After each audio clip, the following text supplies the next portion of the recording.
75%. 75% who you know? Yeah. And 25% what you know? Nah, 60. Say what you know. What you know is more, so what you know is... Maybe 75 what you know. Okay. I'll say who you know is a big part. So 75%? Yeah. Okay. That sounds good. Okay. What you know is 25%? Maybe not. Okay. Who you know is, 60-40? yeah. I think it depends on what location you're coming from, probably. Okay. What area you're from. So... Because that would actually have a bearing on who you know. Okay.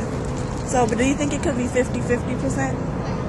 If you're in an area where you know people, I'd say it could be 50-50, yeah. I would say it's probably 90% what you know and hard work, and maybe 10% of networking and sort of being your own best advocate.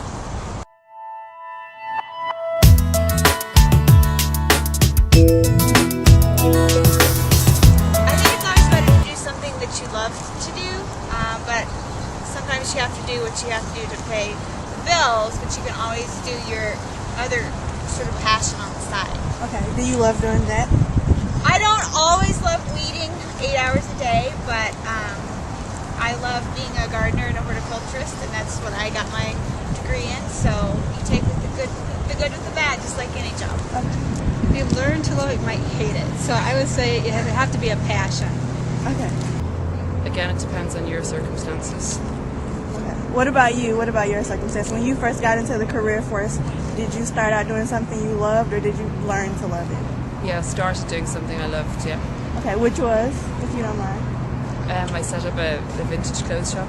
Okay. Vintage clothes? That's really cool. I love fashion. I would say it would be great if you loved it What to about begin with. What about in your case?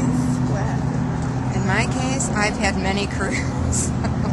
Not any one in particular. Okay. I'm still trying to find what I want to do. I think you start with what you love. There are many things, especially working with younger kids in my firm. Be yourself, but really listen to your coworkers along with your supervisor. Give suggestions, but don't overstep your boundaries. There's a girl that kind of did overstep her boundaries, and that kind of sets off miscommunication.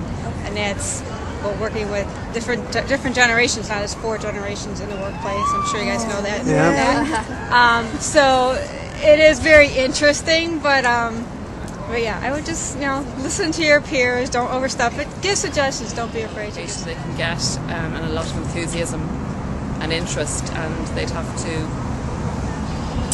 be as self-sufficient as possible. Use their initiative in seeking out a job, not just by the normal, route. Do an internship. Get out there and meet. Just be open to new experiences, I guess, and even if it's something you don't think you'd like, just try it anyway.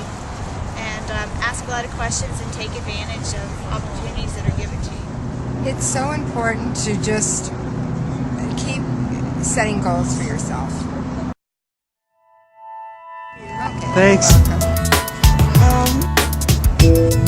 It's 8 students.